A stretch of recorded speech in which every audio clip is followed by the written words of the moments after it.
Assalamualaikum warahmatullahi wabarakatuh. Perkenalkan, nama saya Muhammad Fatih Hadi dari kelas Sista 5B. Di sini saya akan menjelaskan tentang portofolio saya untuk mata kuliah KPST atau Konsep Pengenalan Sistem Telekomunikasi yang menjelaskan tentang Internet of Things. Oke, yang pertama untuk isi dari kontennya ada 5. Yang pertama ada pakan kucing otomatis. Yang kedua ada praktikum sistem digital. Yang ketiga ada praktikum decoder dan encoder. Yang keempat ada kalkulator sederhana. Yang kelima, yang terakhir adalah kubis paper tentang rangkaian MES. Jadi untuk kontennya ini, karena saya peminatannya memilih IoT, jadi saya memberikan sebuah proyek-proyek ataupun pengalaman ataupun sebuah hal-hal lainnya yang berkaitan dengan IoT seperti itu. Oke, lanjut. Kemudian yang pertama ada pakan kucing otomatis gitu. Nah, oke, untuk pakan kucing otomatis ini itu merupakan proyek yang paling baru gitu ya, dan saat ini sedang on progress. Untuk kontribusinya sendiri dalam proyek ini, saya berkontribusi dalam hal perancangan serta pembuatan alat pemberian pakan kucing otomatis yang diintegrasikan dengan Blink. Oke, izin menjelaskan lanjutannya. Jadi untuk pakan kucing otomatis ini kita menggunakan sensor ESP8266 yang dikoneksikan ke Blink gitu ya. Jadi datanya akan terlihat di Blink gitu. Nah, untuk perancangannya sendiri itu melibatkan 2 ESP. Yang pertama ESP8266 dan yang kedua juga sama menggunakan ESP8266. Kita menggunakan 2 karena tidak cukup dayanya yang cukup gitu. Jadi kan setelah saya merancang ternyata dayanya tidak cukup, akhirnya menggunakan 2 ESP untuk menjalankan program pakan kucing otomatis ini. Mungkin sekian. Selanjutnya ada 2 yang praktikum sistem digital. Oke, next. Nah, di praktikum sistem digital ini merupakan tugas dari salah satu mata kuliah gitu ya. Mata kuliah aljabar boolean. Jadi di sini tuh kita mempelajari tentang praktikum sistem digital seperti itu.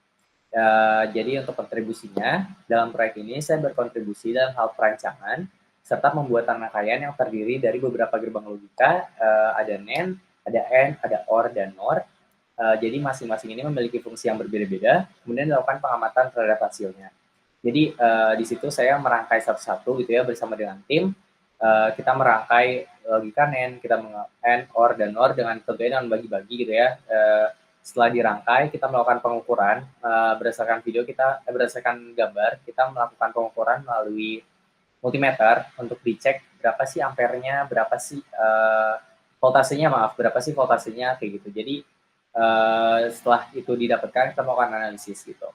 Jadi kurang lebih untuk kontribusinya itu dengan melakukan perancangan di bagian rangkaian AND, OR, dan NOR gitu ya. Kemudian melakukan pengamatan. Kemudian selanjutnya ada praktikum decoder dan encoder. Nah, untuk praktikum decoder dan encoder ini mirip seperti proyek yang sebelumnya gitu ya. Kita menggunakan sebuah project board. Cuman bedanya di decoder dan encoder ini untuk kontribusinya adalah dalam proyek ini, saya berkontribusi dalam hal perancangan serta pembuatan rangkaian yang terdiri dari gerbang logika decoder dan encoder, kemudian dilakukan pengamatan terhadap hasilnya. Ini juga sama gitu ya, jadi kita melakukan pengamatan terhadap hasilnya. Jadi untuk yang pertama, kita itu membuat sebuah rangkaian decoder dan kemudian membuat rangkaian encoder, kayak gitu. Dan untuk pengaplikasiannya kita mengaplikasikan ini ke 7 segmen, kayak gitu. Jadi bisa dilihat di gambar itu adalah 7 segmen. Jadi kita melakukan sebuah pengukuran di setiap kakinya, kan 7 segmen itu ada 4 kaki, nah di situ saya melakukan pengukuran berapa voltase yang didapat di setiap kakinya, seperti itu. Kemudian selanjutnya setelah decoder dan encoder ada kalkulator sederhana gitu ya. Nah, oke, untuk kalkulator sederhana ini adalah sebuah proyek mata kuliah juga di semester 2 kalau nggak salah, itu tentang algoritma pemrograman gitu. Jadi di sini saya kebetulan ini tugasnya individu gitu ya, bukan tugas kelompok, jadi saya melakukan semuanya sendiri. Untuk kontribusinya, jadi dalam proyek ini saya berkontribusi dalam hal pembuatan kalkulator sederhana menggunakan kode program Python pada aplikasi Visual Studio Code. Jadi kalkulator ini adalah sebuah kalkulator sederhana gitu ya. Kenapa ini masuk IoT? Karena ini merupakan sistem yang karena untuk memahami IoT kita juga harus belajar tentang pemrograman dasarnya gitu ya, makanya ini termasuk ke dalam penunjang IoT. Jadi di sini saya membuat sebuah program di aplikasi Visual Studio Code, bisa dilihat di gambar. Di situ ada program lengkapnya gitu ya, cuman itu nggak lengkap gitu, sebenarnya ada bawahnya lagi. Dan kemudian di bagian kanan itu adalah tampilan kalkulatornya ketika dijalankan atau ketika di-run, seperti itu.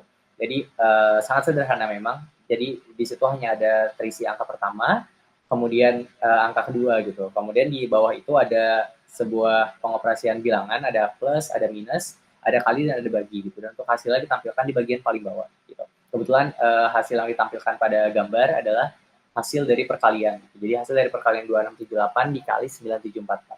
Hasilnya bisa dilihat di gambar. Jadi seperti itu. Oke, selanjutnya nah, tak hanya tentang proyekan, praktikum dan lain sebagainya. Di sini saya juga mempublish sebuah paper tentang rangkaian MES gitu ya. Oke, next. Oke, selanjutnya ada publish paper tentang rangkaian MES. Nah, jadi paper ini itu di jurnal JTech gitu ya. Untuk kontribusinya dalam proyek ini, saya berkontribusi dalam hal penelitian yang berjudul Analisis Rangkaian MES dengan aplikasi Android Proto Circuit dan pembuktiannya dengan eksperimen real, kayak gitu. Nah, jadi di dalam proyek ini itu kita membuat rangkaian MES gitu ya, kita membuat rangkaian MES cuma di aplikasi gitu ya, di software virtual menggunakan Photo Circuit. Jadi di situ kita mendesain keseluruhan rangkaian MES, kemudian kebetulan ini proyeknya tim gitu ya, dan saya melakukan praktikum juga, kemudian setelah itu diukur, tentu pengukurannya juga melakukan dari aplikasi gitu ya, dan tak hanya itu, setelah kita mendapatkan data dari aplikasi, saya juga melakukan pengukuran juga di bagian praktikum realnya gitu. Jadi setelah dicoba di aplikasi, kita juga mencoba di real. Kemudian di situ kita menghitung gitu ya, bareng-bareng saya juga ikut menghitung untuk berapa voltasenya, ada selisih berapa antara yang ada di aplikasi dengan praktikum real kayak gitu. Jadi kurang lebih untuk yang KMS seperti itu gitu ya. Dan alhamdulillah untuk hasil penelitiannya sudah publish dalam bentuk paper yang bisa dilihat di jurnal JTech. Oke, mungkin cukup sekian untuk pemaparan portofolionya.